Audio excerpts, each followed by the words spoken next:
Video like जरूर कर लीजिए और ऐसे वीडियो लगातार फ्री में पाने के लिए चैनल को तुरंत सब्सक्राइब कर लीजिए और बेल आइकन को जरूर टैप कर लीजिए ताकि आगे भी सारे वीडियो आपको मिलते रहे। यूट्यूब में फॉलो करते हैं तो प्लीज ये वाला फ्री टेलीग्राम चैनल जरूर ज्वाइन कर लीजिएगा। सारे नोटिफिकेशन सारे अपडेट यहीं पे आते हैं, ध्यान रखिए।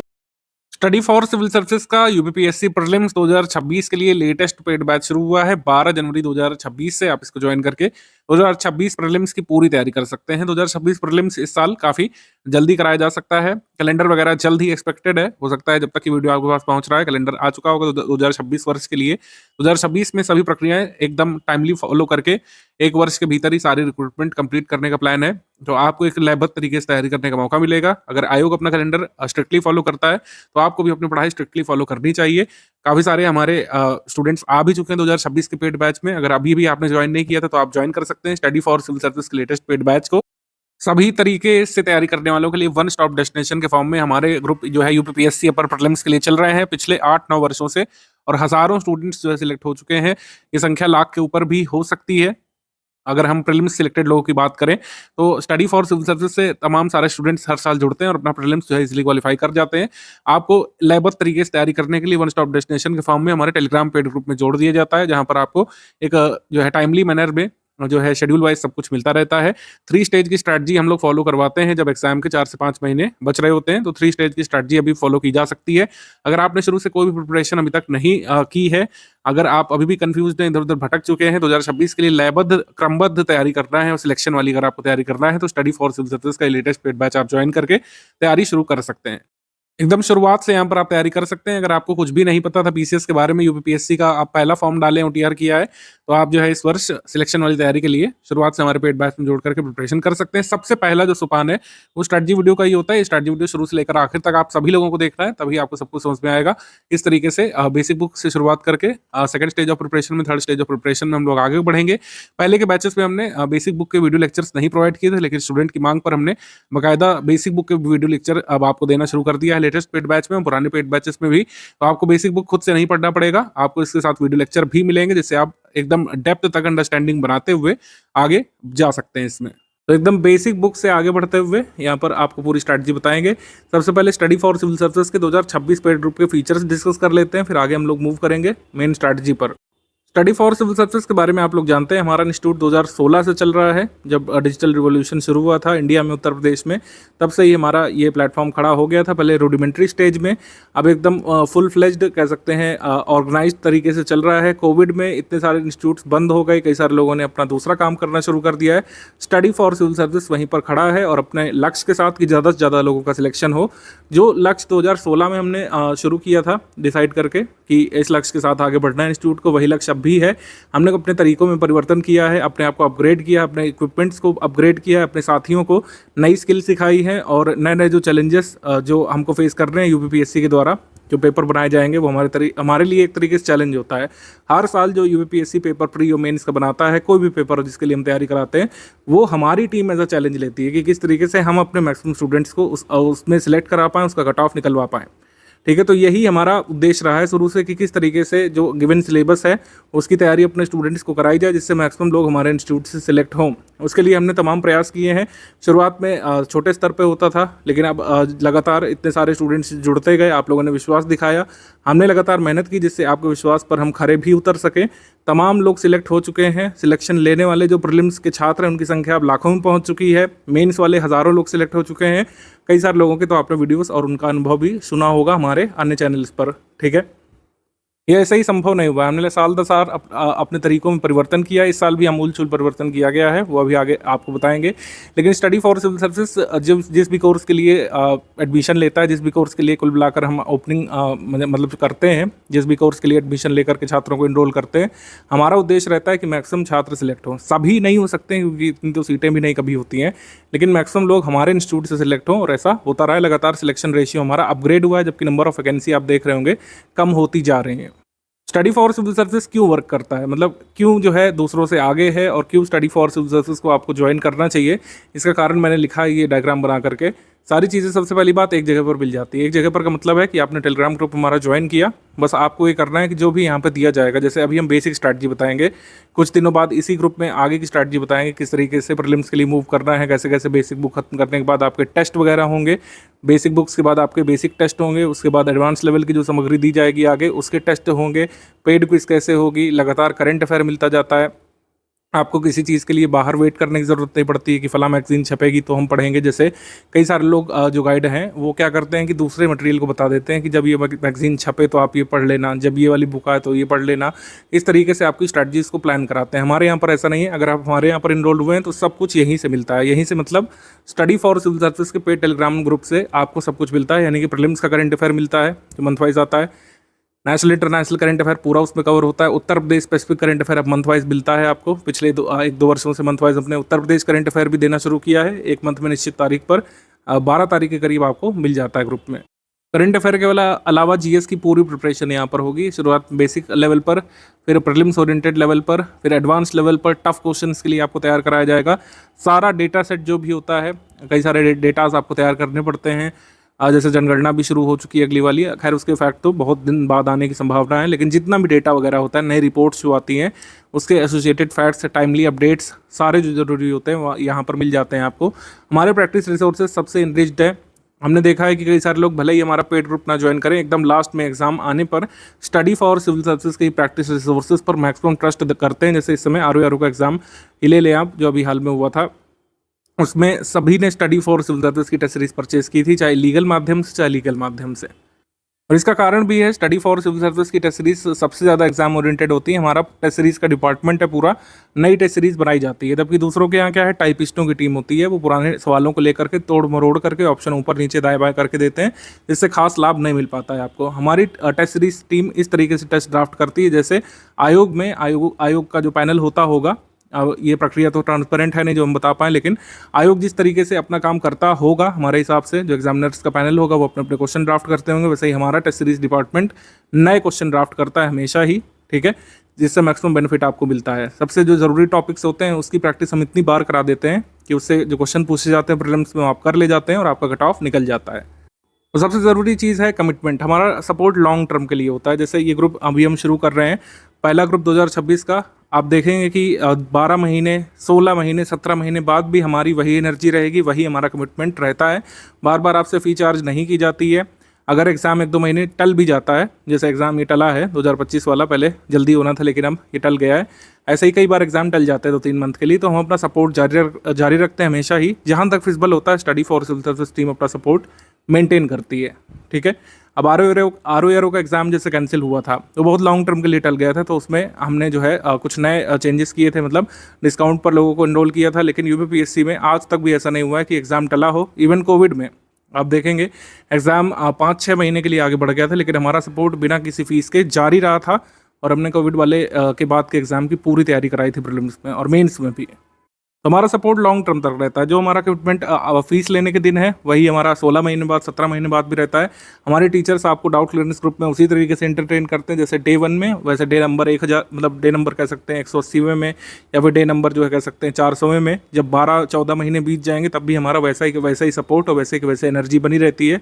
आपकी एनर्जी भले ही डाउन हो जाए, आप भले ही अपने लक्ष्य से इधर उधर दाएं बाएं हो जाए, लेकिन हमारा सपोर्ट हमेशा बना रहता है। हमारे टीचर्स आपको डाउट बताएंगे, हमारा करंट अफेयर रेगुलर बेसिस पर आएगा आपके टेलीग्राम ग्रुप में। जो भी नए अपडेट्स होंगे, जो भी नया स्टडी मटेरियल होगा, वो टाइमली अपडेट किया जाता रहेगा, ठीक है। Consistent support through out your journey बना रहता है। आपकी यात्रा में हम हमेशा साथ दिखेंगे आपको। आप भले ही यात्रा से इधर उधर हो जाएं, आप भले ही जो है पढ़ाई छोड़ दें कि कुछ और करने लगे, जब तक हमारा कमिटमेंट होता है जिस भी कोर्स के लिए, वो हमारा कोर्स चलता रहता है लगातार, ठीक है। तो इसी तरीके से 2016 से हम लोग चला रहे हैं। साल दर साल जो एग्ज़ाम की डिमांड होती है उसको पूरा करने के लिए minor changes here and there पूरे कोर्स में किए जाते हैं, लेकिन हमारा मॉडल वही है कि कमिटमेंट रहेगा। जो भी कमिटमेंट किया गया है उसको पूरा किया जाएगा और पूरा प्रयास हमारी टीम करेगी कि आपका कट ऑफ निकले। अगर आप पढ़ेंगे, हमारा पढ़ाया हुआ एग्ज़ाम में आता है, आपका कट ऑफ ज़रूर निकलेगा। हम लगातार प्रयास करेंगे, आप लगातार पढ़ते जाइए तो कट ऑफ ज़रूर निकलेगा। तो जैसे ही हमने आपको बताया वो यहाँ पर लिखा भी हुआ है, वन स्टॉप डेस्टिनेशन के फॉर्म में रहेगा। कंप्लीट स्टडी मटेरियल आपको मिलेगा। Prelims oriented recorded video lectures बाद में मिलेंगे, टेस्ट सीरीज मिलेगी, प्रीलिम्स ओरिएंटेड कुछ नोट्स भी मिलेंगे आगे चल करके, पीवाईक्यू कंपाइलेशन मिलेगा। सिर्फ यहीं पर जो पीवाईक्यू कंपाइलेशन मिलेगा वही पढ़ना पड़ेगा बाहर से, बल्कि पीवाईक्यू कंपाइलेशन हम लोग नहीं देते हैं, कभी ना रिकमेंड करते हैं, ना बाहरी कोई मैगजीन रिकमेंड करते हैं। मंथली करंट अफेयर आपको मिल जाता है, कैसे कैसे मिलेगा अभी बता रहे हैं। मंथली लाइव डिस्कशन ये फीचर है, ये हमने 2025 से शुरू किया था। मंथली लाइव डिस्कशन में क्या होता है कि 2026 के अगर आप फुल पेड ग्रुप में हैं तो आपके डाउट क्लियरनेस वाले ग्रुप में एक अप्रोप्रिएट टाइम पर, जनरली 40 दिन या 35 दिन के अंतराल में हम लोग एक लाइव डिस्कशन सेशन करते हैं। वो ऑडियो के माध्यम से होता है, ठीक है। टेलीग्राम में ऑडियो सेशन हम लोग करते हैं, लाइव होता है वो, मतलब लाइव आकर के टीचर आपके डाउट्स जो है सुनेंगे, उसको बताएंगे। आप जो है मतलब लाइव आकर के अपने डाउट पूछ सकते हैं और टीचर से डिस्कस कर सकते हैं क्या चीज़ आपको नहीं समझ में आ रही है, ठीक है, बुक से पढ़ाई नहीं समझ में आ रही है, क्या अप्रोच रखनी चाहिए एग्ज़ाम के लिए, वो समझ नहीं पा रहे हैं, आप कोई ऐसा डाउट पूछना चाहते हैं जो लाइव आकर के ही पूछा जा सकता है तो आप पूछ सकते हैं, ठीक है। यूपीपीएससी स्पेसिफिक, सिलेबस स्पेसिफिक और बेसिकली प्रीलिम्स ओरिएंटेड चर्चा यहाँ पर होती है। यूपीपीएससी स्पेसिफिक ये 35-40 दिवस में एक बार होता है, जब भी होना होता है हमारे टीचर आपको नोटिफाई कर देंगे और आप जो है अपने टेलीग्राम ग्रुप में इसको ज्वाइन कर सकते हैं और अपने डाउट जो है डिस्कस कर सकते हैं। इसमें पार्ट लेना कंपलसरी नहीं है, यानी कि ये कोर्स का कोई ऐसा भाग नहीं जो आपसे छूट गया या फिर आप नहीं ज्वाइन कर पाए तो आपका कोई नुकसान होगा, ऐसा नहीं है। जो लोग ज्वाइन करना चाहते हैं, जिनके डाउट है, वो यहाँ पे पूछ सकते हैं। अदरवाइज जो डाउट क्लियरेंस वाला ग्रुप है जिसमें आप अपने कोर्स स्पेसिफिक डाउट पूछेंगे, वो तो टाइमली चलता ही रहता है। डेली जो है 15-16 घंटे वो चलता है, आप सुबह से लेकर रात तक अपने डाउट पूछ सकते हैं। अगर लेट नाइट डाउट पूछते हैं तब भी हमारी टीम रिप्लाई करती है कई बार। अगर 2 बजे के बाद डाउट पूछेंगे रात में तो नेक्स्ट मॉर्निंग आपको ग्रुप शुरू होते ही डाउट का रिड्रेसल मिल जाता है, आपका जवाब टाइमली मिल जाता है। इस पीडीएफ को अच्छे से देख लीजिएगा कुल मिला करके। इस पीडीएफ को डाल भी देंगे आपके टेलीग्राम ग्रुप में, पिन कर देंगे। इसमें टाइम प्लान लगा हुआ है, किस तरीके से बेसिक तैयारी करनी है, किस दिन कौन सा चैप्टर कितने घंटे पढ़ना है। इस बार ये व्यवस्था भी हमने कर दी है। पहले हम लोग ये नहीं करते थे, चैप्टर वाइज नहीं बताते थे, बुक वाइज बताते थे, लेकिन इस बार चैप्टर वाइज डेली कितने चैप्टर, कितने घंटे, कितने चैप्टर, पूरा यहाँ पर टाइम प्लान हमने बनाया है, जिससे बेसिक प्रिपरेशन आप शुरू में करें। एकदम जो ABCD से शुरुआत करना चाहते हैं उनको काफ़ी बेनिफिट इसमें मिलने वाला है कि डेली बेसिस पर 45 से 60 दिवस का जो प्लान है 2 महीने का, ठीक है। अगर आप में कैलिबर है तो 1.5 महीने में भी इसको कर सकते हैं, 45 दिवस में। अगर थोड़ा टाइम लेना चाहते हैं 60 दिवस में इसको कंप्लीट कर सकते हैं। फिर आपके इसी स्टडी मटेरियल पर, इसी पढ़े हुए बेसिक पर आपके टेस्ट होंगे, जिससे आप अपनी प्रिपरेशन चेक करेंगे। स्टेज वाइज चलते जाना है। शुरू का जो पहला 2 महीना होगा वो बेसिक पढ़ाई के लिए है, फिर आगे आपके टेस्ट होते रहेंगे करीब 1 महीने तक, बेसिक के 1-1.5 महीने तक टेस्ट होंगे, एवेल्युएशन आप करिए, उसके बाद आगे की स्ट्रैटेजी बताई जाएगी। अभी बेसिक का ही हम बताएंगे। ओवरऑल आपको आइडिया हमने दे दिया है कि पहले जैसे बेसिक होगा, फिर प्रीलिम्स ओरिएंटेड मटेरियल होगा, फिर पीवाईक्यू कंपाइलेशन मिलेगा और रिकॉर्डेड वीडियो लेक्चर मिलेंगे, उसको देखना है आपको, उससे तैयार करना है। प्रैक्टिस शुरू हो जाएगी। प्रैक्टिस अभी तुरंत नहीं शुरू कर रहे हैं क्योंकि अभी काफ़ी टाइम है हमारे पास।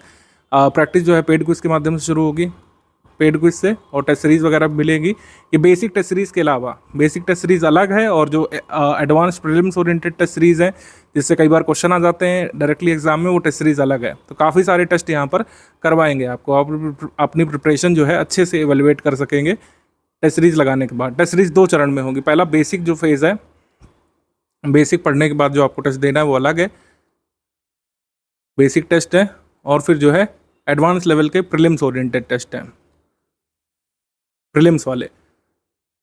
और पेड क्विज शुरू हो जाएगी, उसमें रेगुलर बेसिस पर पूरे सिलेबस के मोस्ट इंपॉर्टेंट फैक्ट्स और क्वेश्चन रिवाइज कराए जाते हैं, उसको आप अटेम्प्ट करते रहते हैं, वो अलग है। जो लोग भी पेमेंट वगैरह कर चुके हैं, आपको दिख रहा होगा कि करीब आपको 3 ग्रुप में जोड़ा गया है। 3 मेजर ग्रुप हैं। सबसे पहला स्टडी मटेरियल वाला ग्रुप है, जिसमें सारा स्टडी मटेरियल अभी तक का जो आपको स्टडी करना है, बेसिक जैसे दिया गया है, बेसिक बुक्स वगैरह अभी यही दिया गया होगा, और कुछ चीज़ें बेसिक बुक्स वगैरह दिख रही होगी आपको इसमें, और टाइम प्लान वगैरह दिख रहा होगा। ये पेड स्टडी मटेरियल वाला ग्रुप है, ठीक है। डाउट क्लियरेंस वाला ग्रुप है जिसमें आपको जोड़ा गया होगा, उसमें आप डाउट पूछ सकते हैं टीचर से डायरेक्टली, अपने लिख करके पूछ सकते हैं इसमें। और इसी डाउट क्लियरेंस वाले ग्रुप में लाइव सेशन भी होगा एक निश्चित अंतराल पर। जो लोग ग्रुप में अभी अभी ज्वाइन करे हुए हैं, जैसे ग्रुप शुरू हुआ है मान लीजिए फला तारीख को, और आप 10 से 15 दिवस बाद भी ज्वाइन करते हैं, तो सबसे पहला जो काम करना है, अपने ग्रुप के पिंड मैसेज में स्ट्रैटेजी वीडियो देखना है, और पेड ग्रुप में स्टडी मटेरियल कैसे देखने वाला वीडियो देखना है। इससे आप सब कुछ समझ पाएंगे। अब जिसके लिए आप लोग कई मतलब कह सकते हैं मिनट से स्ट्रैटेजी वीडियो में रुके हुए हैं, वेट कर रहे हैं, वो ये है कि शुरुआत कैसे करें। हम ग्रुप में सर आ गए, कैसे पढ़ाई शुरुआत कर दें। तो ये 45 दिवस का जो बेसिक टाइम प्लान है वो ये है। इसमें हम ये वाले सब्जेक्ट कवर करने वाले हैं। इकोनॉमी के लिए बाद में बताया जाएगा, ठीक है, अर्थव्यवस्था के लिए, क्योंकि इसमें दो तरीके से प्रिपरेशन होती है, एक होती है स्टैटिक की और एक होती है करंट ओरिएंटेड की। इसका बता दिया जाएगा बाद में। शुरुआत में जो बेसिक बड़े बड़े सब्जेक्ट हैं जिससे ज़्यादा क्वेश्चन आपके एग्जाम में आते हैं, जैसे इतिहास। इतिहास में भी ancient history, medieval history, modern history, ठीक है, पॉलिटी, राज्य व्यवस्था, भूगोल, ठीक है, भूगोल में जिसमें इंडियन ज्योग्राफी भी शामिल है, वर्ल्ड ज्योग्राफी भी शामिल है, मानव भूगोल, इकोनॉमिक ज्योग्राफी भी शामिल है, और फिर सामान्य विज्ञान। ये बड़े बड़े जो सब्जेक्ट हैं, एनवायरनमेंट भी ले लीजिए इसमें, ठीक है। तो ये बड़े बड़े सब्जेक्ट कंप्लीट करना जरूरी है। अब छोटे सब्जेक्ट, जैसे कुछ लोग पूछे तो कौन होते हैं भाई, छोटे सब्जेक्ट हम लोग मानते हैं जैसे यूपी का जीके, यूपी जीके ये छोटा सब्जेक्ट हो गया। आर्ट एंड कल्चर, प्रीलिम्स में आर्ट कल्चर से बहुत कम ही सवाल आते हैं, तो आर्ट कल्चर ये छोटा सब्जेक्ट हो गया। गवर्नमेंट स्कीम वगैरह है, ये सब हम छोटे सब्जेक्ट के रूप में रखते हैं, यानी कि इनको कंप्लीट किया जा सकता है, इनका पोर्शन कम होता है, ठीक है। तो ये वाले सब्जेक्ट कंप्लीट करना है पहले। आप जीएस की तैयारी इन्हीं सब्जेक्ट से आगे बढ़ाएंगे तभी मैक्सिमम बेनिफिट होता है, क्योंकि प्राचीन भारत का इतिहास, मध्यकालीन इतिहास, आधुनिक इतिहास, कुल मिलाकर ये पूरा इतिहास वाला जो पोर्शन है सबसे ज़्यादा हॉन्टिंग है स्टूडेंट्स के लिए। जो नए नए प्रिपरेशन करने आते हैं, मैंने देखा है कई बार उनको अगर सही गाइडेंस नहीं मिलता है, वो इतिहास की किताबें देख करके ही बैक ऑफ कर जाते हैं कई बार कि सर इतना सब कुछ कैसे याद होगा, ये तो बहुत सारा है, और ये तो बेसिक इतना जा रहा है तो आगे कितना होगा। अगर इतिहास इतना है तो भूगोल कितना कितना होगा, सामान्य विज्ञान कितना कितना होगा। कई बार लोगों के लिए हॉन्टिंग होता है, लेकिन कोई चिंता वाली बात नहीं है। अगर आप ये टाइम प्लान फॉलो करेंगे सब कुछ आसान लगने लगेगा। थोड़ा सा शुरू में आपको बर्डन महसूस हो सकता है, लेकिन अगर टाइम प्लान के ये वाले फेज से आप गुजर गए बेसिक वाले से, बाद में चीज़ें बहुत आसान हो जाएंगी प्रीलिम्स के लिए और मेंस के लिए भी। तो शुरुआत में इन सारे सब्जेक्ट की कुछ बेसिक किताबें हम रिकमेंड करेंगे। उसकी एक फेस्ड रीडिंग आपको करनी है, सिस्टमैटिक रीडिंग करनी है, स्ट्रक्चर्ड रीडिंग करनी है। उसके बाद आपके टेस्ट होंगे। ये वाला फेज से अगर आप गुजर गए तो बाकी जो स्टडी मटेरियल मिलने वाला है आपको प्रीलिम्स वाले ग्रुप में, जिन लोगों ने मेंस का ज्वाइन किया होगा मेंस वाले ग्रुप में, तब आपकी राह बहुत आसान हो जाएगी। हमारी कुछ बेसिक बुक्स हैं और समरी पीडीएफ है जिनका अध्ययन शुरू में आपको करना है। ये डे वाइज हमने लगा दिया है।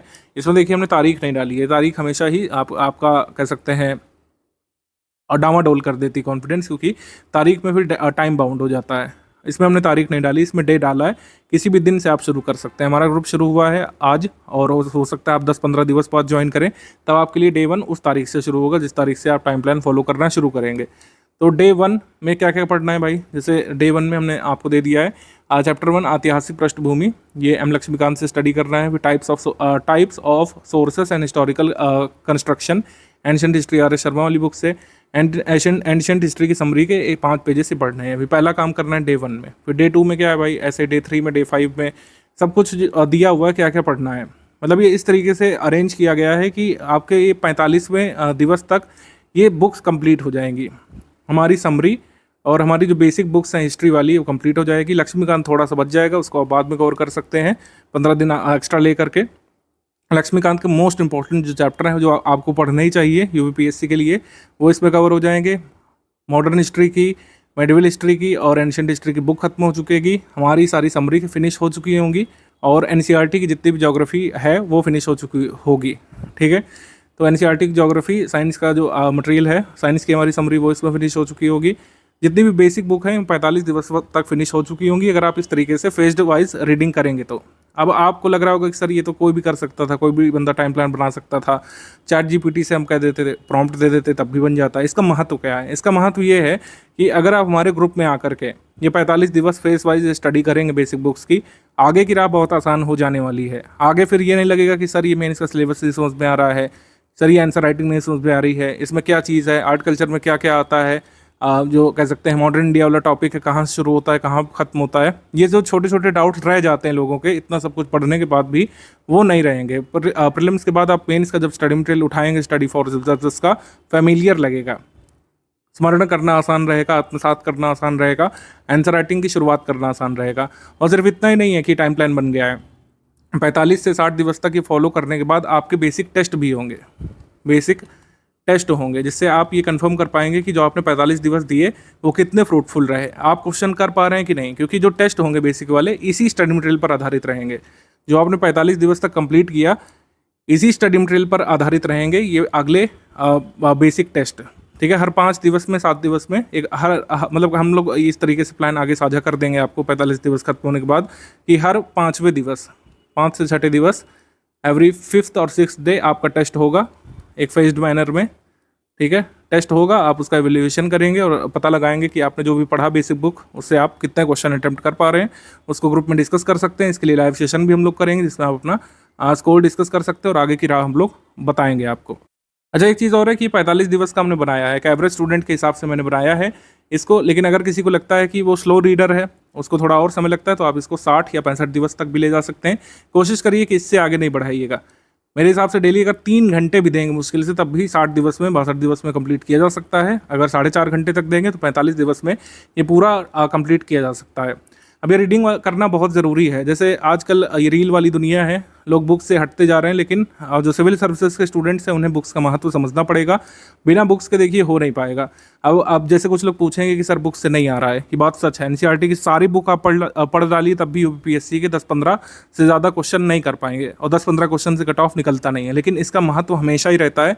जो आगे मटेरियल हम लोग देंगे जो फैक्ट ओरिएंटेड होगा, जिसमें कई सारे फैक्ट होंगे, कौन सा मिनरल कहाँ पे पाया जाता है देंगे, कौन सी पहाड़ी कहाँ पे है, कई सारे वर्ल्ड ज्योग्राफी के इतने सारे फैक्ट हम लोग जो देंगे उसको याद करना आसान हो जाता है। जिन लोगों के बेसिक कवर होते हैं उनका एक ऐसा इंस्टिंक्ट डेवलप होता है कि कई बार जो उनको उत्तर नहीं पता होता है उसका भी सही उत्तर निकाल ले जाते हैं वो लोग एग्जाम में।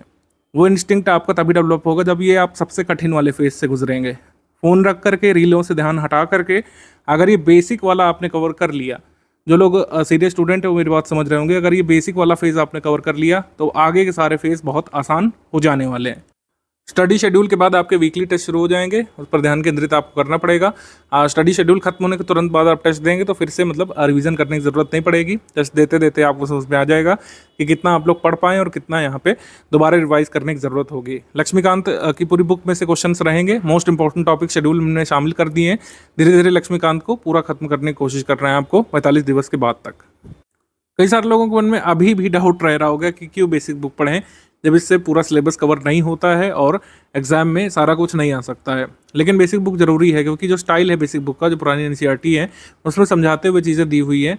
तो कई बार जो इंट्रोडक्शन है वो बहुत शॉर्ट होना चाहिए। इंट्रोडक्शन भले ही ओवरऑल सिलेबस को कवर ना करे, लेकिन आपके अंदर रीडिंग हैबिट डेवलप करेगा कि आप चीज़ों को लिंक कैसे करते हैं। बहुत छोटे से बच्चों जैसी भाषा में समझाते हुए जब चीज़ें एडवांस लेवल तक बढ़ती हैं आगे, तो उसको समझने में, आत्मसात करने में आसानी रहती है। कौन सी जगह पर विश्व के कौन से हिस्से पर कौन सा मिनरल पाया जाएगा, ये रटने को तो रटा भी जा सकता है। लेकिन अगर आपकी स्किल्स अच्छी हैं, अगर आपने बेसिक कंप्लीट किया है, कई बार आपके सामने ऑप्शन होगा, आपने नहीं पढ़ा होगा कि कौन सी जगह पर कौन सा मिनरल मिलेगा, लेकिन आपके सामने अगर क्वेश्चन होगा तो आप उसमें सही अंदाज़ा लगा लेंगे, क्योंकि आपने लिंक किया होगा हर चीज़ को। आपने जो कह सकते हैं जलवायु है, जलवायु यानी जो क्लाइमेट है उसको पढ़ा है, वर्ल्ड क्लाइमेट को पढ़ा है। इसके साथ आपने जियोलॉजी पढ़ी है अच्छे से, इसके साथ आपने सॉइल वगैरह पढ़ा है। इन सबको लिंक करके आप कहीं ना कहीं अंदाज़ा लगा लेंगे कि कौन सी जगह पर कौन सा मिनरल मिलेगा। ये ऐसे ही वर्क करता है। ये मैं आपको वैसे नहीं समझा सकता जब तक आप खुद नहीं पढ़ेंगे।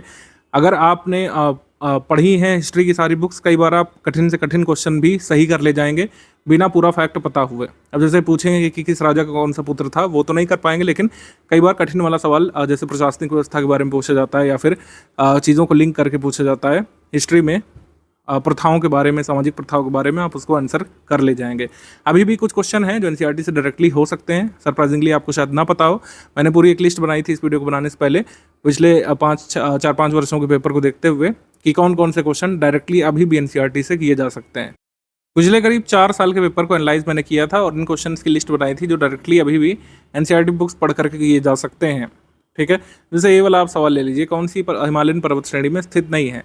तो अगर आपको सिर्फ ये पता होता कि ऐसे नाम वाले पर्वत ज़्यादातर जो है ये साउथ इंडिया में है, या फिर हम लोग कह सकते हैं सतपुड़ा के नीचे ही मिलेंगे, ऐसे नाम वाले पर्वत सतपुड़ा के नीचे मिलेंगे। हमसे पूछा है हिमालयन पर्वत श्रृंखला श्रेणी में कौन कौन शामिल हैं। तो अगर आपने ये 2 एलिमिनेट कर लिए तो ये 2 आंसर आप कर सकते थे, इसका आंसर डी वाला आप निकाल सकते थे। ऐसे ही कई सारे प्रश्न हैं। ये वाले देखिए, ये तो डायरेक्टली एनसीईआरटी के फैक्ट पे आधारित है। पहला वाला, भारत छठा सबसे बड़ा देश है, कितना एरिया कवर करता है, पूरी तरीके से ट्रॉपिक जोन में आता है कि नहीं आता है। ये वाले क्वेश्चन डायरेक्टली एनसीईआरटी से किए जा सकते थे। ये वाला रक्त में ब्लू बेबी सिंड्रोम किससे होता है, या डायरेक्टली गिवन है। विटामिन वाला जो केमिस्ट्री में जो कह सकते हैं हम पढ़ते हैं विटामिन वाले में साफ साफ दिया हुआ एनसीईआरटी में कि ह्यूमन बॉडी सारे विटामिन को सिंथेसाइज नहीं कर पाती, हमको कुछ स्पेसिफिक फूड कंज्यूम करने होते हैं अपनी डाइट में, जिससे हमारे गट में यानी हमारी आंतों में जो बैक्टीरिया होते हैं वो विटामिन सिंथेसाइज करते हैं। ठीक है, तो इस कंसेप्चुअल क्वेश्चन को कर सकते थे आप। ऐसे ही जलवायु वगैरह वाला चैप्टर अगर आपने पढ़ा हो और रिन्यूएबल एनर्जी रिसोर्सेज वाला चैप्टर पढ़ा हो तो इन वाले क्वेश्चंस को कर सकते थे। ठीक है, अगर आपने थोड़ा बहुत जो कृषि वाला चीज़ें कंप्लीट की हैं तो ये अंदाज़ा लगा सकते थे कौन सी क्रॉप कहाँ पे देखने को मिलेगी। एग्रीकल्चर, साइंस और इन्वायरमेंट वगैरह को लिंक करके कई सारी चीज़ें जो एनसीईआरटी में चैप्टर्स के फॉर्म में दी हैं उससे काफ़ी फ़ायदा आपको ना सिर्फ प्रीलिम्स में मिलता है बल्कि मेंस में भी।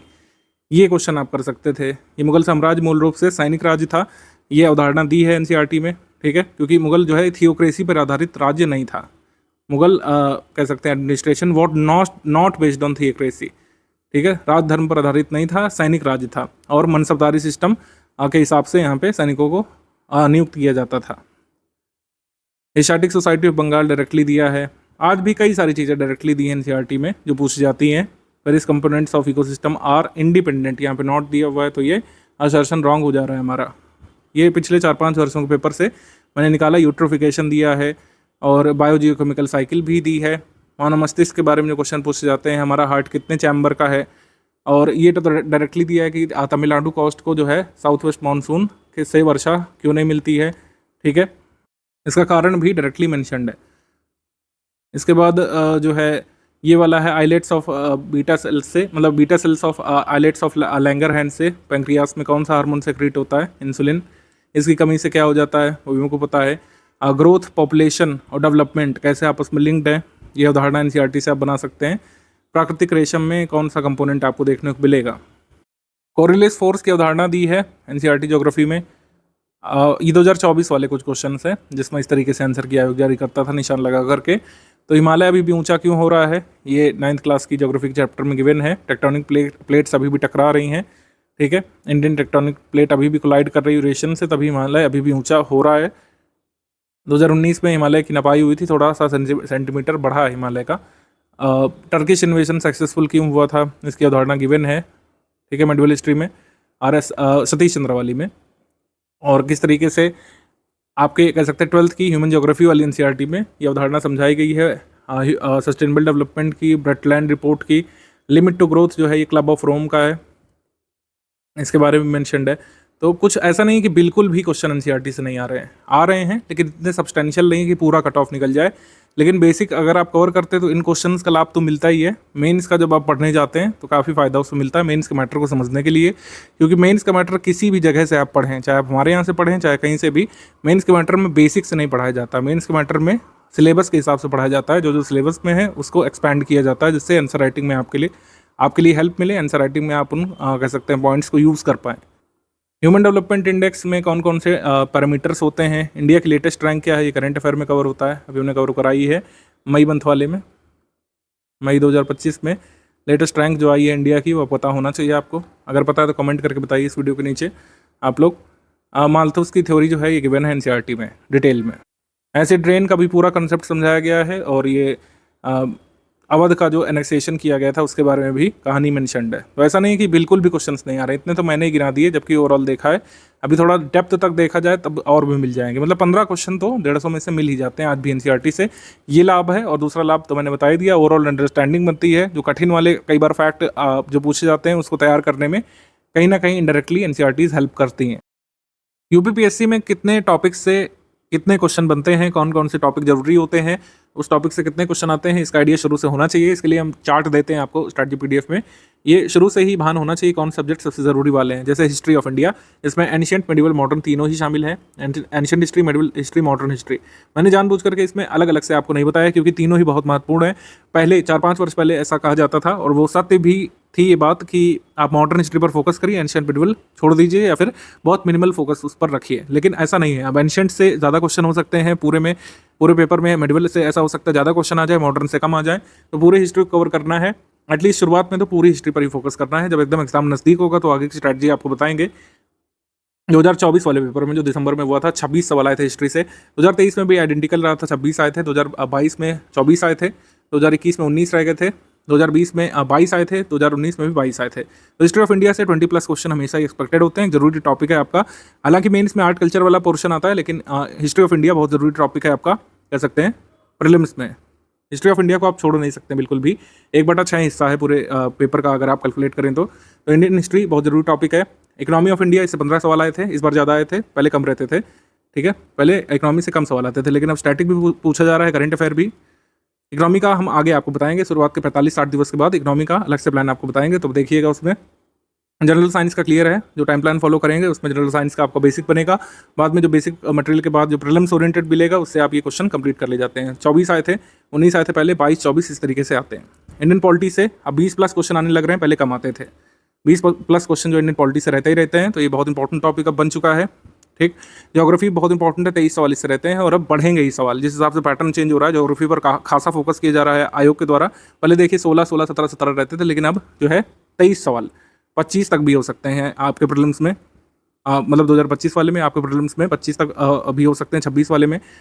एनवायरमेंट टेक्नोलॉजी से 6 प्रश्न आए थे, कभी कभी 12-13 तक भी आ जाते हैं, तो ये एक जरूरी टॉपिक है। कम जरूरी वाले टॉपिक कौन से भाई? Uttar Pradesh current affair, Uttar Pradesh GK, miscellaneous कम क्वेश्चन आए थे, लेकिन मिसलेनियस भी एक इंपॉर्टेंट टॉपिक है, पास्ट में इससे काफ़ी पूछा गया है, तो मिसलेनियस आगे मिलेगा, इसके लिए बिल्कुल टेंशन नहीं लेना है। मिसलेनियस बहुत लेटेस्ट वाला हम लोग देते हैं, बहुत कम पेजेस पे होता है, वो आगे मिलेगा। अभी बेसिक पर फोकस करना है और करंट अफेयर पर शुरुआत से फोकस बनाना है, क्योंकि सबसे बड़ा पोर्शन तो यही है। अगर आप देखें पूरे पेपर का सबसे बड़ा पोर्शन यही है।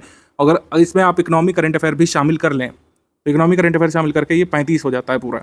यहाँ पे इकोनॉमी करंट अफेयर शामिल कर लें तो 33 हो जाएगा, यहाँ पे शामिल कर लें तो 36 हो जाएगा। इकोनॉमी करंट अफेयर और जो नेशनल इंटरनेशनल करंट अफेयर है, उत्तर प्रदेश करंट अफेयर को भी शामिल कर लें, तो पूरे पेपर में 40 सवाल तो इसी से आते हैं। कैसे कवर होगा ये? हमने आपको जीएस वाले के लिए तो बता दिया बेसिक, कि जैसे जैसे टाइम प्लान है वैसे वैसे फॉलो करना है 45 से 60 दिवस तक। उसके बाद बेसिक टेस्ट देना है।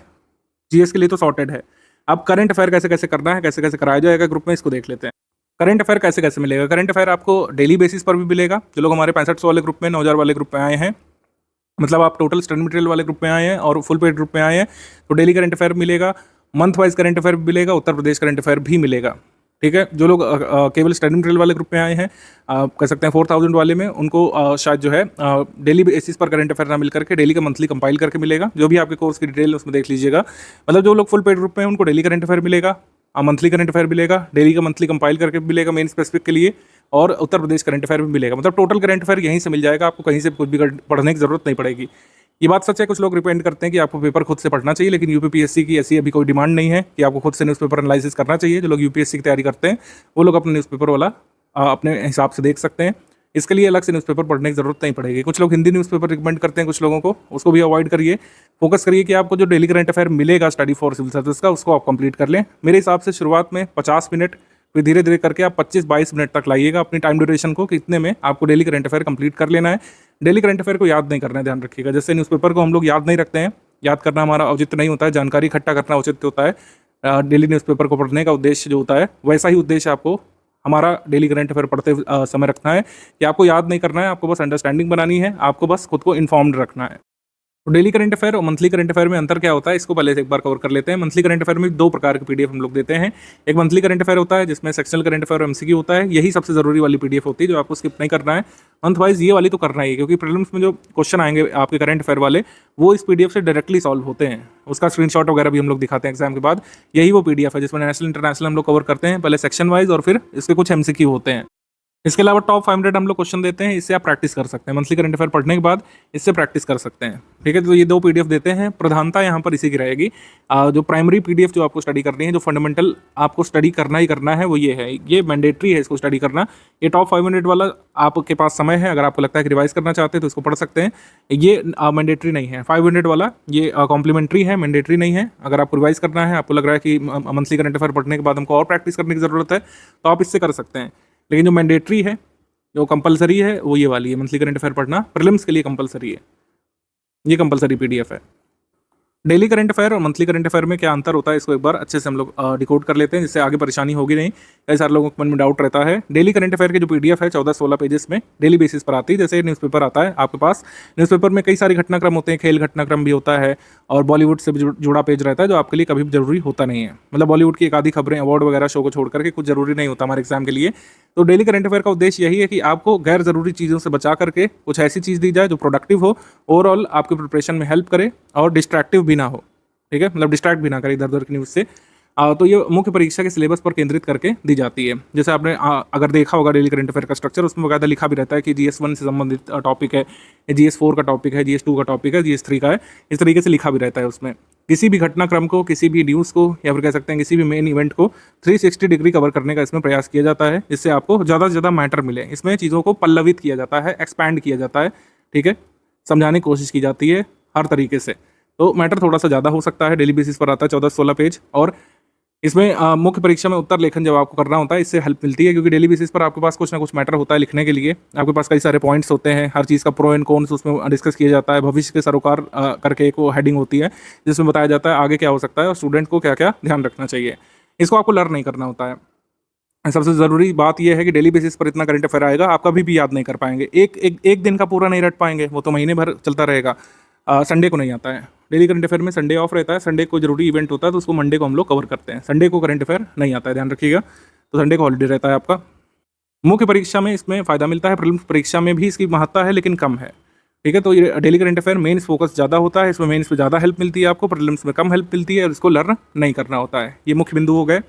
मंथली करंट अफेयर डिफर कैसे करता है? मंथली करंट अफेयर का स्ट्रक्चर ही बिल्कुल अलग है। आपने देखा होगा शुरुआत में कुछ टेबल्स बनी रहती है, उसमें कुछ न्यूज़ लिखी है, और फिर बाद में कुछ MCQ है। पूरी तरीके से प्रीलिम्स में जैसे क्वेश्चन आयोग पूछता है, उसी फॉर्मेट में हम बनाने का प्रयास करते हैं।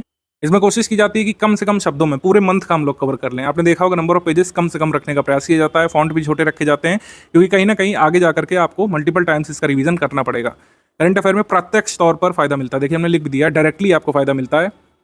डायरेक्टली कैसे डायरेक्टली फायदा मिलता है? जैसे एग्जाम में मान लीजिए पूछ लिया कि G20 समिट जो हुई, उसमें अध्यक्षता किस राष्ट्र ने की। मल्टीपल स्टेटमेंट वाला सवाल आ गया, उसमें एक स्टेटमेंट में पूछ लिया कि अध्यक्षता किस राष्ट्र ने की, तो उसमें हमारे करंट अफेयर की PDF में लिखा रहता है ऑलरेडी कि अध्यक्षता किसने की, उस समिट की थीम क्या थी, यानी मुख्य विषय क्या था, समिट में कोई इंपॉर्टेंट निर्णय लिया गया, G20 में क्या किसी नए सदस्य को जोड़ लिया गया, या फिर कोई इवेंट हुआ जरूरी वाला, और अगर भारत ने उसमें पार्टिसिपेट किया तो भारत की तरफ से गया कौन था, भारत ने क्या कोई नई अनाउंसमेंट की उसके बारे में, कोई नया क्या कह सकते हैं चार्टर वगैरह जारी किया गया, या फिर जो विजन डॉक्यूमेंट है उसमें कोई नई अनाउंसमेंट की गई है, ये सब चीज़ें। डिक्लेरेशन का नाम क्या है जो कह सकते हैं समिट में अनाउंस की गई। वो ऐसे कई सारे फैक्ट जो मेमोराइज भी करने पड़ सकते हैं डायरेक्टली। जैसे जब G20 की अध्यक्षता भारत को मिली थी, तब उसमें उस साल कई सारे फैक्ट थे जो G20 के बारे में आपको मेमोराइज करने पड़े थे। इस बार जो हॉट टॉपिक है पूरे साल भर जो रहा, PM सूर्य घर मुफ्त बिजली योजना। इसके बारे में UPSC ने भी पूछा। PM सूर्य घर मुफ्त बिजली वाला सभी एग्जाम्स में लगभग पूछा। 2025 का जो पेपर होने वाला है, मैं एंटिसिपेट कर रहा हूँ कि इससे भी जो है आपको क्वेश्चन देखने को मिलेगा। 2025 के पेपर में प्रीलिम्स में PM सूर्य घर से एक क्वेश्चन बहुत ही एंटिसिपेट किया जा रहा है। मुझे लगता है कि कुछ ना कुछ तो जरूर पूछेंगे इसमें। तो हमने क्या किया कि PM सूर्य घर का पूरा एक वीडियो बना करके 2025 वाले ग्रुप में डाल दिया। तो मंथली करंट अफेयर में क्या होता है कि कोई भी बहुत ज़रूरी इवेंट होता है तो उसके जितने भी फैक्ट हो सकते हैं जरूरी वाले, जैसे नेशनल पार्क 107वां नंबर का आ गया है, तो उसके जितने भी जरूरी फैक्ट हैं उस मंथ के मंथली करंट अफेयर में डाल दिए गए हैं। जिस मंथ नया नेशनल पार्क क्रिएट हुआ, नई वाइल्ड लाइफ सेंचुरी कोई क्रिएट हुई, नई रामसर साइट जो है डिक्लेयर हुई, जैसे इस बार जून में नई रामसर साइट डिक्लेयर हुई है, तो जून मंथ के करंट अफेयर में 2025 में सारी डिटेल उस रामसर साइट के बारे में और जितना भी प्रीलिम्स से पूछा जा सकता है वो उसमें कवर करा दिया जाता है। तो मंथली करंट अफेयर कॉम्प्रिहेंसिव रखने का प्रयास किया जाता है, क्योंकि कहीं ना कहीं इसका आगे जाकर के आपको रिवीजन भी करना है, कई सारे तथ्यों को याद भी करना पड़ सकता है। इसी वजह से इसको ब्रीफ रखा जाता है, इसको सक्सिनेट रखा जाता है, इसको ब्रीफ रखा जाता है, सक्सिनेट रखा जाता है, ल्यूसिड रखा जाता है। वहीं ये डेली वाले को हम लोग एक्सपैंड करने का प्रयास करते हैं। इसको कई बार वर्बोस भी लग सकता है आपको कि इसमें तो सर बहुत ज़्यादा एडिंग है। एक्चुअली उसका महत्व है, आपको 360 डिग्री किसी चीज़ के बारे में पता करना होता है तो थोड़ा सा नंबर ऑफ पेजेस बढ़ जाते हैं, लेकिन उसका कहीं ना कहीं महत्व है मेंस के लिए। तो प्रीलिम्स फोकस्ड करंट अफेयर है आपका मंथली वाला करंट अफेयर, जो मंथ वाइज आपको मिलता है। हर मंथ की 4 तारीख को हम लोग देते हैं, हर मंथ की 4 तारीख को। जैसे जून मंथ का आपको कब मिलेगा? जून मंथ को मिलेगा 4 जुलाई की रात में, और जुलाई मंथ का कब मिलेगा? 4 अगस्त की रात में। ठीक है, तो इस तरीके से मंथली करंट अफेयर मिलता जाता है। टॉप 500 MCQ हम लोग देते हैं, वो करीब 8 या 10 तारीख को आता है। वो उसी मंथ का रिवीजन होता है, मतलब उसी मंथ का आप रिवाइज कर सकते हैं 500 MCQ लगा करके। उत्तर प्रदेश करंट अफेयर ये आपको मिल जाता है हर मंथ की करीब 12 तारीख को, ठीक है। तो ये ध्यान रखिएगा, इस तरीके से करंट अफेयर मिलता रहेगा, इसी तरीके से आपको पढ़ते हुए चलना है। कोशिश करिए कि डेली का जो करंट अफेयर है वो डेली बेसिस पर निपटाएं। आप ये शेड्यूल नहीं बनाइएगा गलती से भी कि 7 दिन का एक साथ रिवाइज करेंगे, तब उसमें मज़ा नहीं आएगा, उसमें बेनिफिट कम मिलेगा। तो आपको क्लियर हो गया होगा कि डेली करंट अफेयर का क्या बेनिफिट है, मंथली करंट अफेयर का क्या बेनिफिट है, टॉप 500 MCQ का रेलिवेंस क्या है, और उत्तर प्रदेश करंट अफेयर का क्या रेलिवेंस है। उत्तर प्रदेश करंट अफेयर हर बार ऐसा देखा गया है कि कई बार GS का रेलिवेंस होता है, मतलब उत्तर प्रदेश की GK कई बार ज़्यादा पूछी जाती है, किसी साल करंट अफेयर ज़्यादा पूछा जाता है। जैसे इस साल यूपी करंट से कम सवाल आए थे, या फिर बहुत ही कम सवाल आए थे कह सकते हैं। 2025 वाले में ऐसा हो सकता है 4-5 प्रश्न आ जाए, तो एक एग्जाम में 4-5 प्रश्न अगर आप सही निकालना चाहते हैं तो उत्तर प्रदेश करंट अफेयर को लगातार फॉलो करना चाहिए मंथ वाइज। और अगर नहीं भी आता है, मान लीजिए कि आपको नहीं भी आता है सवाल प्रीलिम्स में उत्तर प्रदेश करंट अफेयर से नहीं मिलता है, तो मेंस में जो GS 5 और 6 पेपर है उसके लिए हेल्प करता है। कई सारे फैक्ट आपको इसमें मिल जाते हैं GS पेपर 5 और 6 के लिए, क्योंकि यूपी स्पेशल तो पढ़ना ही डिटेल में GS 5 और 6 में, तो उससे अभी आप अपडेटेड रहते हैं उत्तर प्रदेश करंट अफेयर से। पेड क्विज की जानकारी बाद में दी जाएगी, क्योंकि अभी बेसिक आपको कंप्लीट करना है, तुरंत ही सारी चीज़ें नहीं शुरुआत करेंगे, अदरवाइज आप लोग पैनिक मोड पे चले जाते हैं। और ये बात सही भी है कि पहले पढ़ाई फिर प्रैक्टिस, यही सही तरीका है। अभी आप जो है पढ़ाई करिए, आप डेली जो है आपको 4.5 घंटे करीब निकालने पड़ सकते हैं। सब कुछ अगर धीरे धीरे स्लोली भी अगर करेंगे तो, और अगर आप प्रो हैं तो 3 घंटे में भी हो जाएगा। अगर आप बीच बीच में ब्रेक लेते हैं, हफ्ते में ब्रेक हो जाते हैं आपके, तब भी 5 घंटे में ये टारगेट कंप्लीट किया जा सकता है। उसके बाद जो है बेसिक टेस्ट आपके होंगे, फिर इवैल्यूएशन होगा, और आगे की जानकारी हम आपको देंगे कैसे कैसे क्या क्या करना है। करंट अफेयर जैसे कुछ लोग पूछेंगे किस मंथ से किस मंथ तक का करना है, तो देखिए अभी क्लैरिटी नहीं है। जिस मंथ से आपको ग्रुप में दिया जा चुका है उस मंथ से आप लोग करना शुरू कर लीजिए मंथली वाला, उसके पहले का भी करने की जरूरत नहीं पड़ेगी, ठीक है। अभी काफ़ी टाइम है हमारे पास, और करंट अफेयर आइडली 1 वर्ष का तैयार किया जाता है। एग्जाम डेट से 1 साल या 13 महीने पहले तक का करंट अफेयर तैयार करना सफिशिएंट होता है। इसमें आपके 95 से 99% का सवाल कवर हो जाते हैं हमेशा ही, तो 1 साल का ही करना है। तो क्यों इतना पहले से बर्डन लें आप, क्योंकि कई सारी चीज़ें बदल जाएंगी इस साल के। अगर आप पद्मश्री पद्म विभूषण तैयार करेंगे तो ऐसा हो सकता है 2026 में बदल जाए, बिल्कुल बदलेगा। नए अवार्डीज आ जाएंगे, नए अवार्ड आ जाते हैं, नए इंडेक्स आ जाते हैं, तो कई सारी चीज़ें बदल जाती हैं। तो जिस मंथ से दिया जा चुका है उस मंथ से शुरू कर लीजिए आप लोग, उत्तर प्रदेश का भी मंथली और नेशनल इंटरनेशनल का भी मंथली। जिस मंथ से दिया जा चुका है उस मंथ से आप लोग शुरू कर लीजिए। अल्टीमेट गोल देखिए ये है, जो प्रीलिम्स ग्रुप में आए हैं उनका अल्टीमेट गोल अपनी PDF में नाम देखना है। अपनी PDF मतलब जो रिजल्ट की PDF आएगी प्रीलिम्स के बाद, उसमें अपना नाम आपको पाना है। अल्टीमेट गोल यही है, इसी वजह से इतना पैसा, इतना धन खर्च करके, इतना जो है आपको मेहनत भी करनी है आगे काफ़ी दिन तक, तो उसका परिणाम आपको हासिल करना ही है। परिणाम क्या हासिल करना है भाई? कट ऑफ क्या है भाई? कट ऑफ 2018 से यहाँ पे दिया हुआ है, क्योंकि 2018 के बाद से ही पैटर्न बदला है, ठीक है। 2023 में कट ऑफ कितना गया था? 2023 में 94 क्वेश्चंस पर कट ऑफ गया था। इस बार पोस्ट बहुत कम थी 2023 वाले में, अगर आप देखें पोस्ट काफ़ी कम थी, तो इस वजह से कट ऑफ गया था। 2024 में थोड़ी सी ज़्यादा है, नंबर ऑफ पोस्ट का थोड़ा सा फर्क पड़ता ही है हमेशा। एग्जीक्यूटिव पोस्ट कम होने की वजह से कट ऑफ यहाँ पर 125 मार्क्स का गया था, लेकिन अगर नॉर्मली 400, 500, 600 पोस्ट जब भी होती हैं जिस साल, उस साल इतना ही कट ऑफ जाता है। 111 मार्क्स कट ऑफ गया था 2022 वाले में, यानी 83.28 क्वेश्चन आप सही करके मेंस की टिकट पा सकते थे। 2021 में 115 कट ऑफ गया था, 86.25 क्वेश्चन, और 2020 में कट ऑफ गया था 82.5 क्वेश्चन। 2019 में 87.75 क्वेश्चन और 117 कट ऑफ गया था यहाँ पे, ठीक है। 2018 में काफ़ी इजी पेपर आया था, नंबर ऑफ पोस्ट भी काफ़ी ज़्यादा थी, 126 मार्क्स कट ऑफ गया था, ठीक। ये कट ऑफ रहा है, और इससे आप क्या कह सकते हैं, डिराइव कर सकते हैं। इससे डिराइव करेंगे आप कि 82 से 95 सवाल सही करने मात्र से कट ऑफ क्लियर हो जाएगा। लेकिन कैच क्या है? नेगेटिव मार्किंग है यहाँ पे, नेगेटिव मार्किंग 1/3 की है। नेगेटिव मार्किंग का इफेक्ट हटाने के बाद 82 से 95 सवाल अगर आप सही करते हैं तो आपको कट ऑफ निकल जाएगा। पढ़ाई करते समय टारगेट हमेशा ट्रिपल डिजिट के लिए करना है कि कम से कम 100 जो क्वेश्चंस हैं आप सही निकालें। 150 में से 100 सही क्वेश्चंस निकालने के लिए लगे रहना एग्जाम के दिन तक। बाकी एग्जाम के दिन तो डिसाइड होगा कि आप कितना तक पहुंच पा रहे हैं और क्या आइडियली कट ऑफ उस साल होना चाहिए। नेगेटिव मार्किंग का इफेक्ट हटा करके 100 क्वेश्चन यानी कि ट्रिपल डिजिट तक पहुंचना आपका उद्देश्य होगा, लेकिन धीरे धीरे पहुंचेंगे। अभी से कट ऑफ के बारे में टेंशन लेना या फिर मार्क्स वगैरह कैलकुलेट करना समझदारी नहीं है। अभी तो आप बेसिक पर हैं, जितना बेसिक मजबूत करेंगे आगे की राह उतनी आसान होती जाएगी, ये ध्यान रखिए। टॉपिक वाइज वेटेज से हमको पता चलता है कि फर्स्ट प्रायोरिटी करंट अफेयर की भी होनी चाहिए, क्योंकि करंट अफेयर में जैसे हमने आपको बताया 40 तक सवाल आ सकते हैं। उत्तर प्रदेश करंट अफेयर को मिला करके, इकोनॉमी करंट अफेयर को मिला करके, हिस्ट्री फिर सेकंड प्रायोरिटी यहाँ पे होनी चाहिए, क्योंकि हिस्ट्री ऐसा टॉपिक है जिसमें अगर आप ज़्यादा क्वेश्चन से निकालते हैं तो दूसरों से आगे निकल जाते हैं, ठीक है। जनरल साइंस थर्ड प्रायोरिटी है, फिर इंडियन पॉलिटी है, फिर जो है ज्योग्राफी है, ठीक है। ज्योग्राफी काफ़ी बड़ा टॉपिक भी है, जिसका बेसिक नहीं कवर होता तो उनको 2 सब्जेक्ट में काफ़ी दिक्कत होती है, एक हिस्ट्री ऑफ इंडिया और एक ज्योग्राफी। तो इसी वजह से इन दोनों पर काफ़ी फोकस किया गया है कि इनकी बेसिक बुक आप जरूर कंप्लीट करें टाइमली, जिससे आगे की राह आसान रहे। ये हमारा ग्रुप जो है टेलीग्राम पर चलने वाला है, कोई स्पेसिफिक वेबसाइट या पोर्टल नहीं है।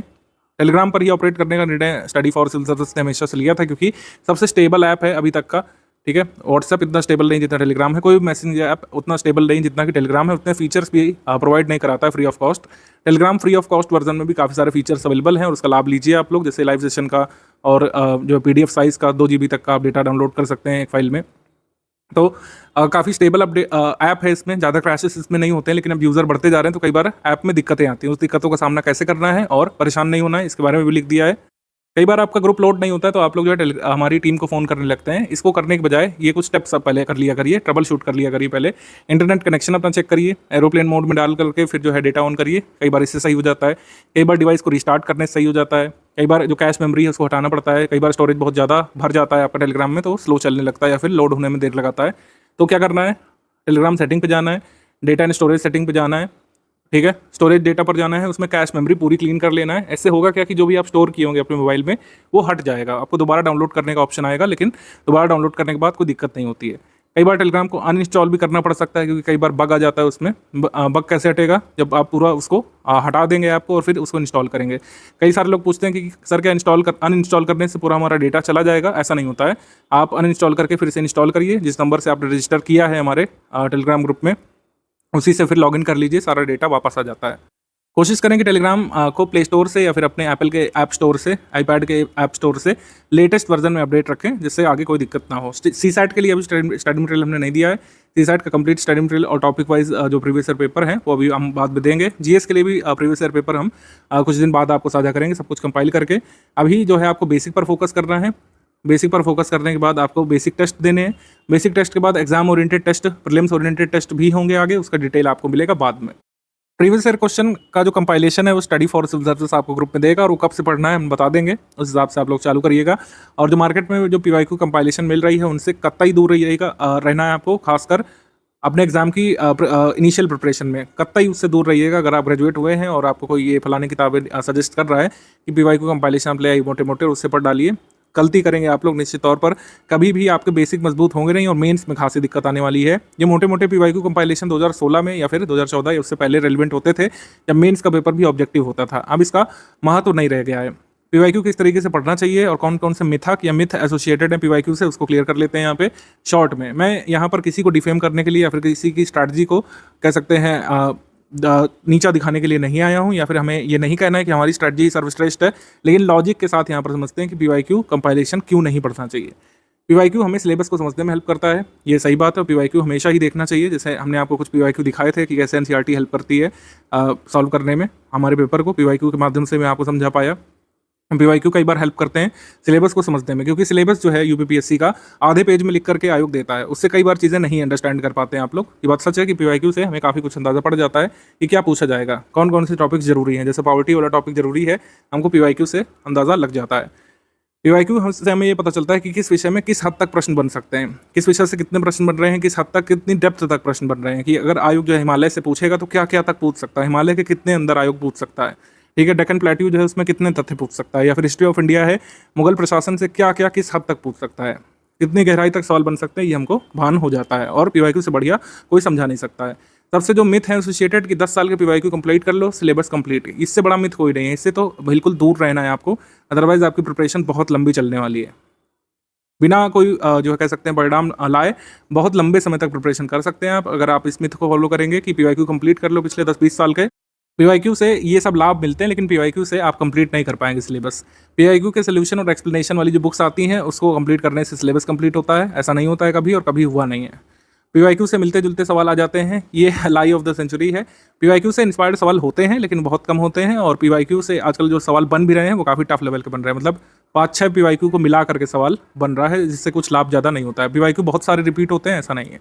ठीक है, बेसिक कॉन्सेप्ट रिपीट होते हैं, PYQ नहीं रिपीट होते हैं ज़्यादा, ये ध्यान रखिएगा। UPPSC 2026 के ग्रुप में जो लोग आए हैं तो इसका मतलब है काफ़ी आप एंथुसियास्टिक हैं एग्जाम को क्लियर करने को लेकर के, कि आपने इतना लॉन्ग टर्म बैच ज्वाइन किया है। लेकिन ज़रूरी है कि कंसिस्टेंसी आपकी बनी रहे। पहले दिवस तक जो उत्साह रहता है वो डे नंबर 300 तक या डे नंबर 600 तक भी बना रहे तो अच्छा रहता है, तभी आपको लाभ मिलता है। कंसिस्टेंसी बहुत ज़रूरी है। निरंतरता बहुत ज़्यादा ज़रूरी है एग्जाम क्लियर करने के लिए, यूपीपीएससी जैसे एग्जाम को क्लियर करने के लिए, जिसका सिलेबस काफ़ी बड़ा है। आपको पेशेंस भी बनाए रखना पड़ेगा। कई बार लोगों की आस छूट जाती है कि अरे सर बहुत टाइम लग रहा है, ऐसा कैसे होगा, कई सारे सवाल गलत होंगे, पढ़ने के बाद भी टेस्ट सीरीज में सवाल गलत निकलेंगे। आपको पेशेंस बनाए रखना है, हार्डवर्क करते रहना है, कंसिस्टेंसी बनाए रखनी है और बिलीफ अपने ऊपर रखना है, फोकस करते हुए कि हम जो पढ़ रहे हैं सही दिशा में काम कर रहे हैं, चीज़ें सुधरेंगी धीरे धीरे। ऐसा हो सकता है कि लगातार पढ़ने के बाद भी बेसिक टेस्ट में आप कम स्कोर कर पाएं, क्योंकि बेसिक टेस्ट हमारी टीम थोड़ा सा टफ लेवल का ही बनाती है, जिससे आप लोग कंप्लीसेंट ना हो जाएं। तो ये नहीं सोचना है कि हमारे बहुत कम नंबर आ रहे हैं। अगर आप 50, 55, 60% भी स्कोर करेंगे टेस्ट में, तो इसका मतलब है कि आपकी पढ़ाई सही दिशा में रही है और उसी हिसाब से आगे बढ़ते जाना है। कुछ लोग यहाँ पे सवाल करते हैं कि सर लंबे समय तक रिटेन करने के लिए हम क्या कुछ स्ट्रैटेजी अपना सकते हैं। तो मैं हमेशा कहता हूँ कि आप अपने हिसाब से स्ट्रैटेजी बनाइए। कुछ लोगों के लिए नोट मेकिंग वर्क करता है। नोट मेकिंग कुछ लोग करते हैं अपने डिजिटल डिवाइस में, आजकल नोट मेकिंग करने लग रहे हैं। तो नोट मेकिंग आप चाहें तो कर सकते हैं, चाहें तो आप जो है मल्टीपल टाइम्स रिवीजन वाला फॉर्मूला अपना सकते हैं। दोनों ही फॉर्मूला वर्क करता है। कई सारे लोगों ने बिना नोट्स बनाए अपना पूरा प्रीलिम्स क्लियर किया है मल्टीपल टाइम्स रिवीजन से, और कई सारे लोग नोट्स भी बनाते हैं, नोट्स से भी उनका काफ़ी फ़ायदा मिलता है। तो दोनों ही में से कोई मेथड आप अपना सकते हैं। दोनों के अपने अपने फ़ायदे नुकसान है। नोट मेकिंग थोड़ा सा ज़्यादा टाइम लगता है, लेकिन ये काफ़ी इफेक्टिव तरीका है चीज़ों को लंबे समय तक रिटेन रखने का, याद रखने का। नोट मेकिंग में बस कोशिश करिए कि नोट्स आपके जो है रिलेवेंट रहें, शॉर्ट रहें।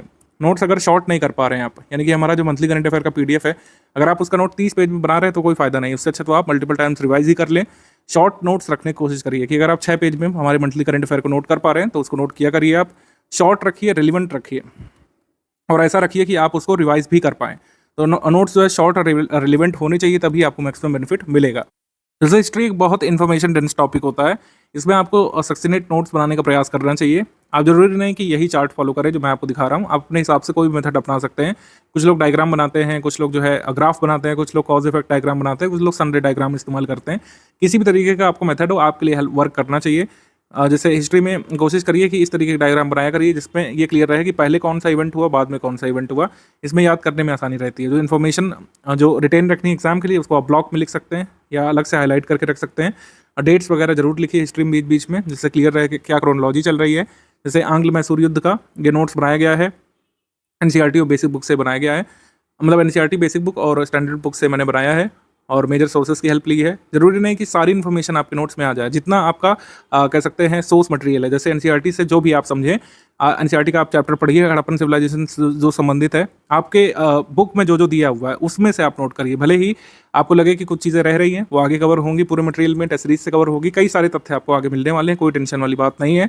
लेकिन जितना आपको मिल रहा है, आप चाहें तो उसको नोट मेकिंग से आप तैयार करिए, चाहे मल्टीपल टाइम्स उसको रीड करके रिवाइज करके तैयार करिए। जो भी आप सिस्टम अपनाएं, यहाँ पे थोड़ा सा प्रोडक्टिव रहना चाहिए। कोशिश तो हमेशा करनी चाहिए कि कोई भी आप सामग्री पढ़ रहे हो, जैसे मैथ्स में नियम होता है कि खाली हाथ नहीं पढ़ा जाता है, पेन पेपर लेकर के पढ़ा जाता है, पेन नोटबुक लेकर के। वैसे ही जीएस में भी आदत बनाई करंट अफेयर में कि कुछ कुछ चीज़ें आप जरूर नोट करते जाएं। ठीक है, इससे एक अच्छी हैबिट बनती है लिखने की, और ये आंसर राइटिंग में भी हेल्प करेगी आगे चल करके। अब जैसे कोई कंसेप्ट बताया जा रहा है, दिल्ली सल्तनत का एडमिनिस्ट्रेशन आप स्टडी कर रहे हैं सतीश चंद्रा में, उसमें आप नोट कर सकते हैं कि दिल्ली सल्तनत का शासन प्रशासन कैसे चलता था, क्या हायरार्की होती थी, सल्तनत को कितने भागों में डिवाइड करते थे। पहले जैसे प्रोविंस होते थे, ठीक है, प्रोविंसेस को इक्ता कहा जाता था, इक्तादार जिसका हेड होता था, और शिक होते थे जो जिलों के समान होते थे, डिस्ट्रिक्ट के समान। शिकदार उसका हेड होता था, परगना ये आमिल इसको हेड करता था। गाँवों का समूह जो है ये 84 कई बार कहा जाता था। गाँव को जो है विलेज कहा जाता था। इसमें खुद मुकद्दम या चौधरी जो है रूल करते थे। मुगल एडमिनिस्ट्रेशन में गांव के लिए एक विशेष टर्म भी दिया जाता था जिसको देह बोलते थे, देह या फिर डी कहा जाता था। तो ऐसे छोटे छोटे फैक्ट्स जो है आप लिख करके रख सकते हैं। मतलब ऐसी जगह रखिएगा कि आप रिवाइज भी करें, ऐसा नहीं नोट करना है कि वो कहीं खो जाए और कभी आपके काम ना आए। सारी चीज़ें नहीं नोट करिए, लेकिन कुछ कुछ चीज़ें आप नोट करिए। क्या क्या नोट करना है, जैसे कुछ लोग नहीं समझ पाते हैं कि नोट क्या करना है। नोट क्या करें सर, सारे कुछ इंपॉर्टेंट लग रहा है शुरू में, तो आप क्या काम करिए कि अभी आप मल्टीपल टाइम्स रिवीजन पर फोकस करिए। जब टेस्ट दे लेंगे, पीवाईक्यू कंपाइलेशन थोड़ा सा पढ़ेंगे, तो आपको समझ में आएगा कि इस तरीके से क्या चीज़ नोट करना होता है। तो बिल्कुल भी टेंशन वाली बात नहीं है। आप लोग पढ़ाई यहाँ पे शुरू कर लीजिए। आज से आपका ग्रुप शुरू होता है। बेसिक बुक का टाइमलाइन फॉलो करना शुरू करिए। शुरुआत में थोड़ा सा बर्डन सम लग सकता है, कोशिश करें कि हर 7 दिन में एक ब्रेक भी ले सकते हैं आप। 45 दिवस का टाइम प्लान है, ये हार्ड एंड फास्ट रूल नहीं है कि इसको 45 डेज में ही कंप्लीट करना है। अगर आपको लगता है 45 डेज में नहीं हो सकता, मैंने आपको कहा कि आप 60 दिवस तक इसको ले जाइए, 65 दिवस तक आप ले जाइए, 70 दिवस तक वर्स्ट केस में आप ले जाइए, लेकिन इसको कंप्लीट करिए। इसको कंप्लीट करे बिना अगर आप आगे बढ़ना चाहते हैं तो हमेशा ही कई बार खुद को पीछे महसूस करेंगे आगे के फेजेस में। 45 दिवस ये अगर आपने गुजार लिए बेसिक बुक्स के साथ, तो आगे की प्रिपरेशन काफ़ी आसान हो जाने वाली है। डाउट क्लियरेंस वाला ग्रुप हमारा शुरू होता है। कोई भी आपका डाउट है, आप डाउट क्लियरेंस ग्रुप में पूछना शुरू कर सकते हैं। यूपीपीएससी प्रीलिम्स एग्जाम के लिए नोट्स कैसे बनाएं, इसके बारे में काफ़ी कंफ्यूजन रहती है, क्योंकि सिलेबस काफ़ी बड़ा है। सिलेबस काफ़ी बड़ा है तो क्या चीज़ नोट कर रहे हैं, क्या नहीं करें, सही तरीका क्या होना चाहिए, इसको लेकर काफ़ी कंफ्यूजन आप लोगों के माइंड में रहती है। देखिए, सबसे पहले जो कुछ मिथ्स हैं उनको निकाल दीजिए नोट पे को लेकर के, तो राह जो है आसान हो जाएगी आपकी। सबसे पहला मिथ ये है कि बिना नोट बनाए हो ही नहीं सकता सिलेक्शन।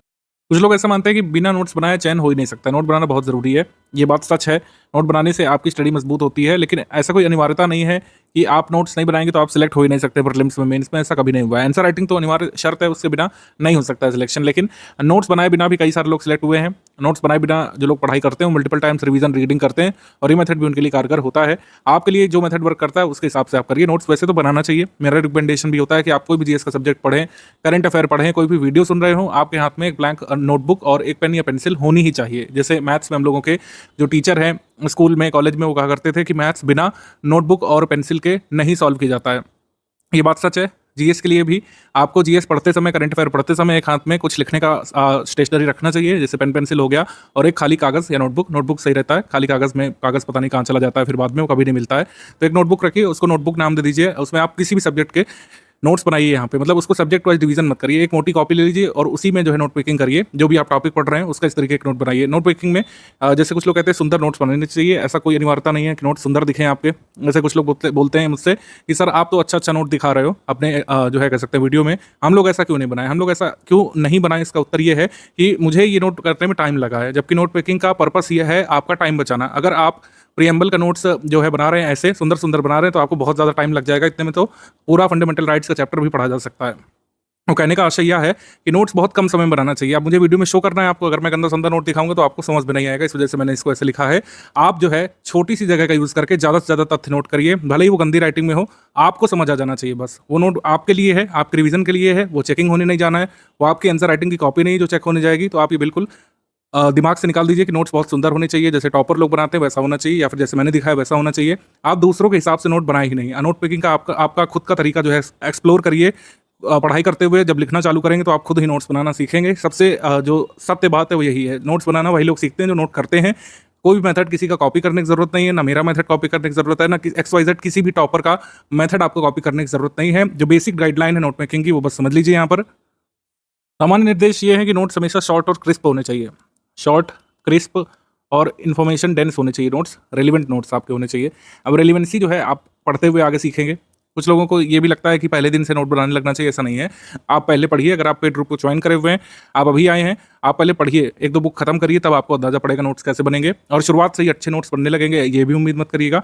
नोट मेकिंग एक सतत प्रक्रिया है, जब आपका ये पन्ने भरेंगे तो खुद ही समझ में आने लगेगा। नोट्स को शॉर्ट रखने की ट्रिक हमेशा ध्यान रखिए कि छोटा छोटा लिखिए यहाँ पे, और जो है जगह का ज़्यादा से ज़्यादा यूज़ करिए। जैसे प्रीएम्बल का नोट है, ये बनने को 4 पेजेस में बन सकता था, लेकिन मैंने बड़े बड़े फॉन्ट में भी आपको दिखाने के लिए ऐसा बनाया कि ये A3 साइज में ये कवर हो गया, जबकि मैंने यहाँ पर कुछ पिक्स भी डाली हैं। अगर आप पिक्स नहीं डालेंगे तो आधे पेज में भी ये नोट किया जा सकता था पूरा। ठीक है, इसमें मैंने प्रीएम्बल प्रस्तावना के बारे में बताया है। तो प्रस्तावना से जुड़ी जितनी भी चीज़ें हमारे एग्जाम में अब तक पूछी गई हैं, जो आगे पूछी जा सकती है, और प्रस्तावना को केंद्र में लिख करके मैंने प्रस्तावना से ये सवाल किया है, वॉट प्रस्तावना क्या है। मेरे नोट को पढ़ करके इस सवाल का जवाब मिल जाएगा। प्रस्तावना से एसोसिएटेड सवाल एक व्हेन बन सकता है कि कब अस्तित्व में आई थी, प्रस्तावना को कब जैसे अंगीकार किया गया, ये पूछ सकते हैं। प्रस्तावना जो है कैसे अस्तित्व में आई, हाउ, इसका पूरा यहाँ पे बैकड्रॉप दिया हुआ है कि जो ऑब्जेक्टिव रिजोल्यूशन जो है जवाहरलाल नेहरू जी ने कह सकते हैं मूव किया था 13 दिसंबर 1946 को, 22 जनवरी 1947 को एक्सेप्ट किया गया था इसको। यही हमारे संविधान की प्रस्तावना का आधार बिंदु बना। ऑब्जेक्टिव रिजोल्यूशन यूएस के संविधान से प्रेरित है। ये एग्जाम में पूछा जा चुका है। प्रीएम्बल मैंने यहाँ पर इसकी पिक डाल दी है, आप चाहे तो पिक ना भी डालें, ठीक है। प्रीएम्बल वैसे भी रटा होना चाहिए। प्रीएम्बल क्या हमारे संविधान का भाग है, तो हमारे संविधान का भाग है। ये किस किस मामलों में बताया गया था, केशवचंद्र भारती मामले में बताया गया था, LIC ऑफ इंडिया मामले में बताया गया था कि हाँ प्रीएम्बल जो है संविधान का भाग है, लेकिन ये हमारे न्यायालयों में इन्फोर्सिबल नहीं है, वाद योग्य नहीं है और इसको लागू नहीं किया जा सकता है। LIC ऑफ इंडिया मामले में, केशवचंद्र भारती मामले में कहा गया था। जो क्वेश्चन कुछ पूछे गए हैं उसको मैंने डायरेक्टली पिक फॉर्म में लिख दिया, आप चाहें तो क्वेश्चन का आंसर इसमें जोड़ सकते हैं इसमें। तो ये काफ़ी रिच नोट्स आपका प्रीएम्बल का बच जाएगा। और भी कई सारी चीज़ें इसमें, आइडिया ऑफ जस्टिस ये कहाँ से बोरो किया गया, USSR से। जो फ्रांसीसी क्रांति से कौन कौन से तत्व लिए गए प्रीएम्बल के, लिबर्टी, इक्वलिटी एंड फ्रेटर्निटी के, ठीक है। और भी कई सारी चीज़ें जो पूछी जा सकती हैं वो हमने यहाँ पर लिख दिया है। जैसे ये केसेस जो है इनके ईयर भी मैंने लिख दिया है। अब ये मैंने कैसे अंदाज़ा लिया कि ये इंपॉर्टेंट है, क्योंकि हमने PYQ पढ़ा है, मैंने कई साल पढ़ाया है, तो मुझे पता है। अगर आप एकदम से तैयारी करने उतरे तो हो सकता है आपको ना पता हो, तो आगे जाकर के आप अपने नोट्स में संशोधन भी कर सकते हैं। ठीक है, धीरे धीरे जैसे मैंने कहा, आप चैप्टर दर चैप्टर, बुक पर बुक जब पढ़ते हुए आगे बढ़ेंगे तो नोट मेकिंग आपकी और इनरिच होती जाएगी, कोई चिंता वाली बात नहीं है। लेकिन नोट्स जो है शॉर्ट रहने चाहिए, क्रिस्प रहने चाहिए, कम पेज में होने चाहिए, कम लाइनों में होने चाहिए, ये ध्यान रखिएगा। नोट्स कोशिश करिए पॉइंट फॉर्म में बनाइए या फिर इस तरीके से डायग्राम फॉर्म में बनाइए, पैराग्राफ फॉर्म में नोट नहीं बनाइएगा, ये ध्यान रखिएगा।